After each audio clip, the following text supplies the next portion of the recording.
There are some tips and tricks I want to share with you today. I'm a huge perfectionist. Like, I can find little stuff to worry about. And journaling seems a bit too overwhelming sometimes. So yeah, this is the ways to stress-free journaling for perfectionists, okay? First of all, don't buy the most expensive one, because I bought Moleskine and I was kind of afraid to write inside. It was like my thoughts, are they really worth this expensive paper? This kind of thoughts filled my mind and I was kind of afraid to mess up inside. In your journal, you should be not afraid to do this. You don't have to buy a new one. Maybe you already have a great collection of notebooks that are waiting to become your journal. Buy something that you like and something that is affordable. This is just a perfect couple. Leave some empty pages when you don't know how to make this idea on the paper, if you're not sure. It's not a big deal, but it gives you lots of air. I used to leave the first like 1 or 2 pages of every notebook because I wanted it to be the title page and I wanted it to be something really interesting, but I never knew where this journal is going, and I thought, okay, after like 20 pages I would come back and fill it, and yeah, then it had a purpose. Also, make sure that I have some free space on the page so I can add some comment or maybe drawing. It just gives you more flexibility and freedom. I used to have a draft book. It was way too messy. I really liked it, but it was drawing and writing the same thing twice, first in the draft book, then in the notebook, and it was just like too time consuming and too much, you know, energy, nerves, etc. And yeah, I had this like super messy notebook and this super perfectionist ideal one. Use sticky notes instead of a draft book. You can write something, some layouts, and play with them. See how you want to see them on the pages. It helps to visually understand what is better. Keep things as simple as possible.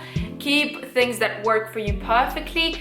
Don't get overwhelmed with every layout that you can find on the net. If it doesn't work for you, just move on. This is like the best thing to do, because I used to start with like huge, overcomplicated layouts, logs that were just time consuming and not working for me at all. And I was like, journaling is not what I want to do, because yeah, it became harder to journal. I want my journaling to be as fun and as practical as possible. So just get rid of things that do not work for you. The next thing is to get away from perfect lines, from perfectly structured everything. My rule is that I don't use the ruler, because I would grab the ruler and have a panic attack because I needed it to be perfect. And if something little got wrong, I would stress out so much. So right now, all the logs, all the calendars are written by hand. No ruler involved. This sketchy, minimalistic style makes me feel more real, because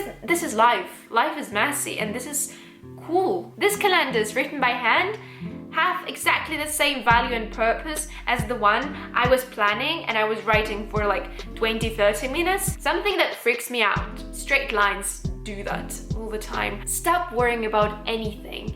It should be fun. Now about the tips how to keep everything neat and tidy, how I organize my journaling. Write dates and names, then reflection gets so much easier and browsing through stuff gets better, just more efficient. In case I talked about this idea previously, I would put the number there. So this is like the 4th, the 5th time I'm talking about this, so I can easily browse through my journal and find where it all comes from and connect all the parts of this thing. Use some abbreviation, short words, signs, something that you create like characters. You can easily find different things. Also on the side part, I sometimes put some characters, little signs that I created even in my books, because then it's easier to find ideas referring to certain theme, to certain topic. Use some sketches, some little drawings, maybe pictures, not only because it's visually pleasing, but actually because it's easier to browse through things. Just imagine flipping through the pages that are full of text and there is nothing different. It's harder to find the idea because you need to read everything through, while just flipping through the pages and finding like the right picture, the right highlight, little drawing. Visual part in journaling for me is very, very important. You can also separate things into the parts or like chapters like in the book, and it helps to look through information. When I write down something important, something that requires lots of focus, for example my goal, I would always write down it on the blank page where there's nothing else, just this thing written down. When I open it, I can see it clearly, nothing grabs my attention. This makes clear what is just like lifestyle thing, me talking about different things, and when it's a goal, when it's something that I need to focus on. One really cool habit that I have since high school, in all my notebooks, I have the last page that is devoted to notes, some really valuable, amazing things that I can use later.